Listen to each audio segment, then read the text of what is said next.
السلام عليكم ورحمة الله وبركاته. جمهور كارت أحمر، يا رب يكون الجميع بألف خير. حابة بس إن أنا يعني أعلق كده تعليق بسيط قبل ما أبدأ الفيديو بتاعي. أنا ليه دايما لما بعمل فيديو وبكتب فيه إن أنا هكتب يعني في الإعلان بتاعه أو في العنوان بتاعه إن أنا هتكلم عن الزمالك، بلاقي هجوم سيبينا في حالنا، كفاية اللي إحنا فيه، اتكلمي عن فرقتك. يا جماعة أنا عاملة المحتوى ده أي نعم النادي الأهلي، لأن أنا أهلاوية وبعشق حاجة اسمها النادي الأهلي، وأنا عاملة المحتوى ده للنادي الأهلي، ولكن أنا بتكلم في الكورة بشكل عام.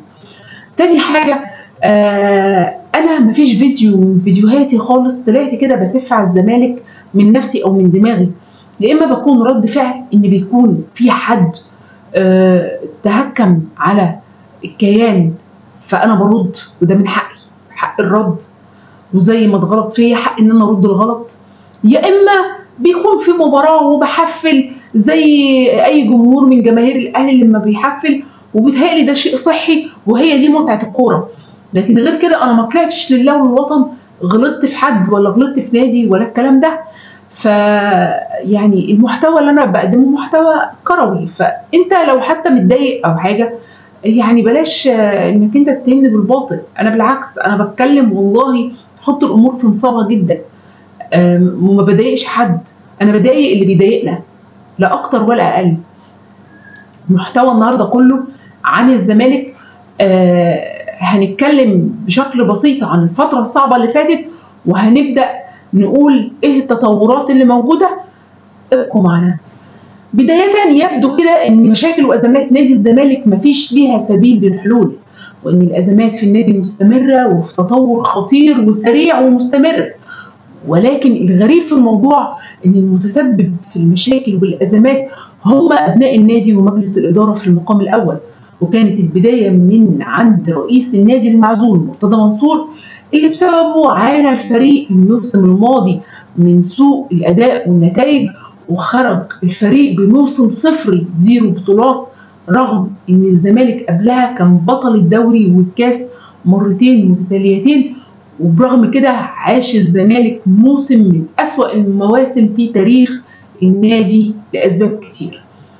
أهم الأسباب دي وعلى رأسها عدم دفع مستحقات اللعيبة.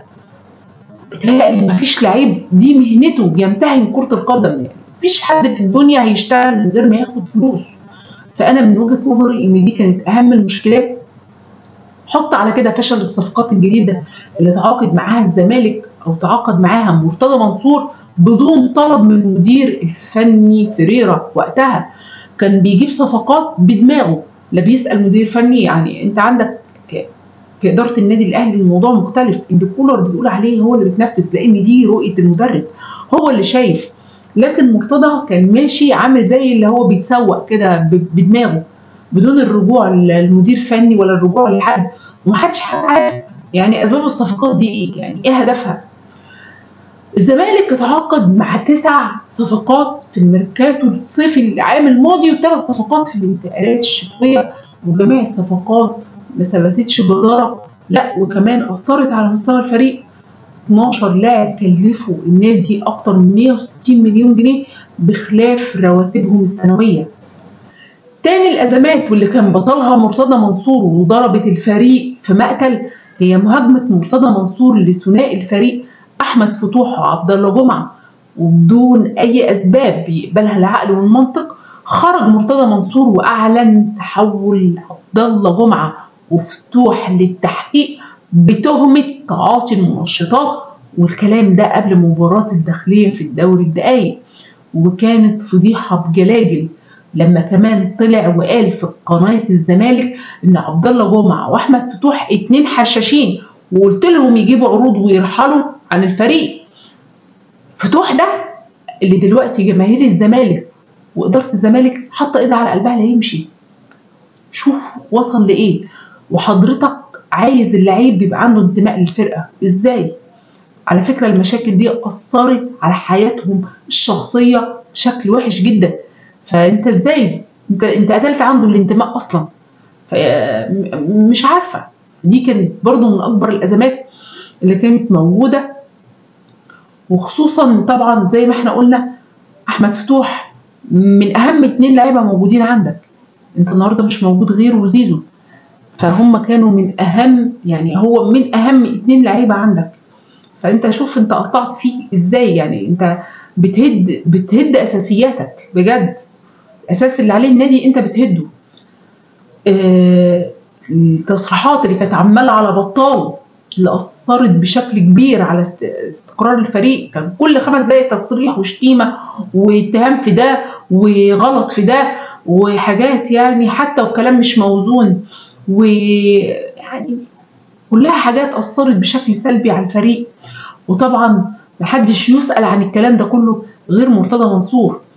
الازمه الثالثه اللي هدمت، اللي اتبقى بقى من الاستقرار في الفريق، هو كان حبس مرتضى منصور رئيس الزمالك بتهمة سب الكابتن محمود الخطيب.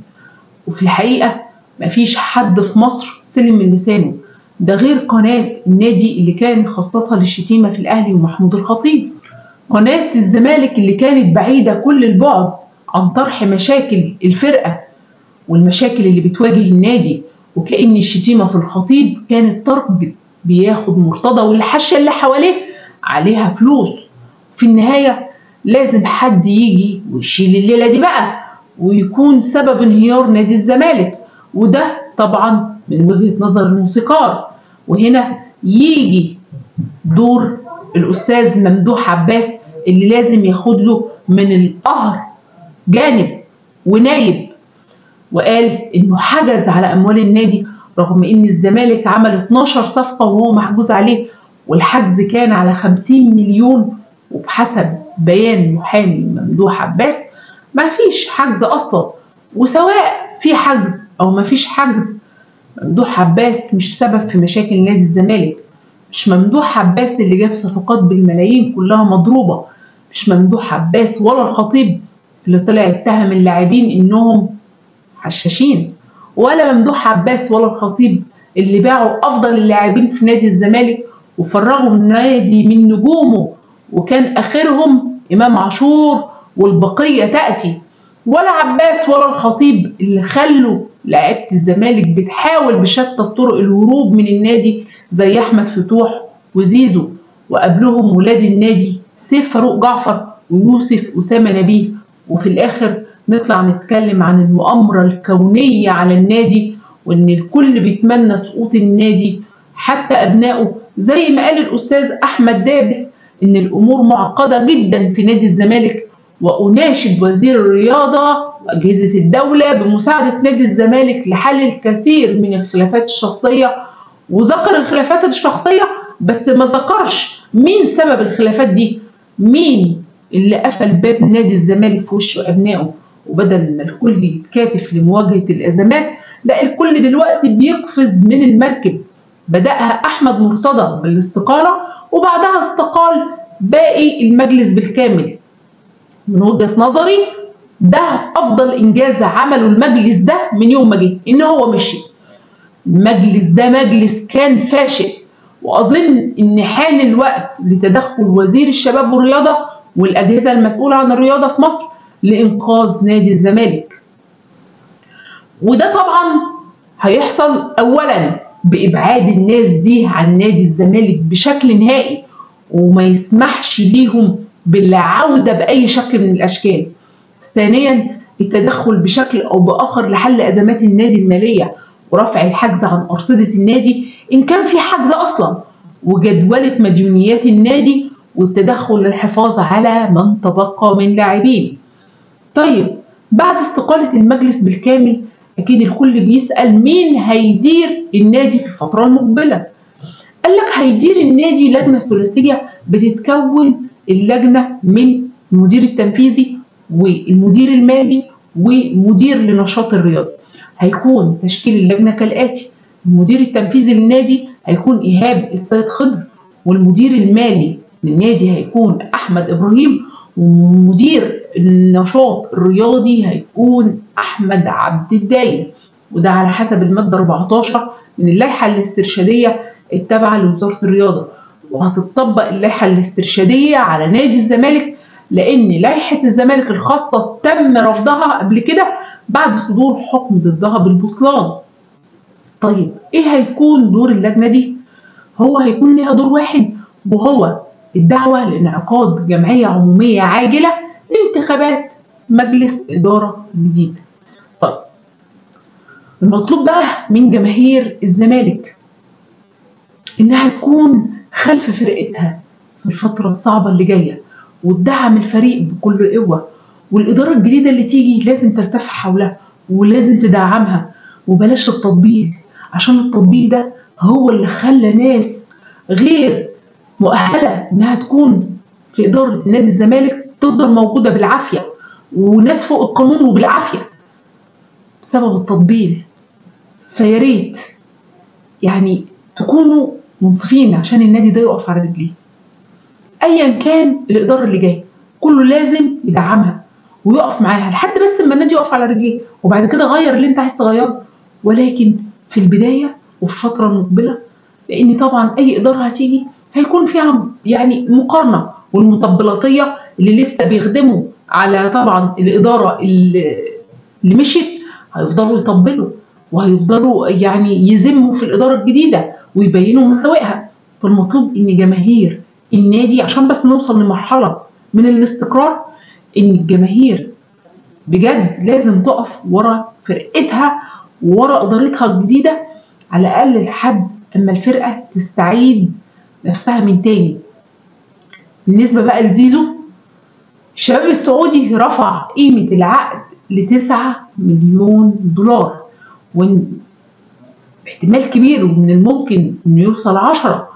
طيب اداره الزمالك بتحاول التمسك بزيزو لاخر لحظه، بالرغم ان هو بالنسبه للاداره عشان بس الناس ما تزعلش، بيع زيزو هيبقى انفراجه جامده جدا ان يرجع نادي الزمالك تاني يفتح القيد بتاعه وتبدا يحصل انتعاشه في النادي، عشان جماهير الزمالك ما تتصدمش، خصوصا ان زيزو نفسه عايز يمشي. زيزو مش متمسك، وفي وجهه نظري ان زيزو اقرب للرحيل عن نادي الزمالك من البقاء فيه. فعشان ما يبقاش مفاجاه، دلوقتي الزمالك ما بين نارين، هو مش قادر يتخلى عن يعني دي خلاص مفيش لعيبه، يعني مش عايز استنزاف اللعيبه من عنده اكتر من كده، بس في نفس الوقت هيبقى مضطر، لان هو يعني الفلوس اللي هيجيبها هتبقى سبب في انفراجه، فعشان بس الجماهير ما تصطدمش. فيعني نتمنى ان الامور تستقر في نادي الزمالك، وهنرجع نقول احنا من مصلحتنا ان الديربي يرجع اهلي وزمالك مش اي فرقه تانيه. نتمنى الاستقرار لنادي الزمالك، ونتمنى التوفيق يا رب للاداره الجديده اللي هتيجي، ونتمنى ان الفرقه تقف على رجليها ويدخل الموسم الجديد ويكون منافس حقيقي. وهنا هيكون انتهى الفيديو بتاعنا النهارده. لو عجبك المحتوى دوس لايك ودعمني، سواء وجودك على قناه اليوتيوب او على الفيسبوك، فوجودك مشرفني. والسلام عليكم ورحمه الله وبركاته.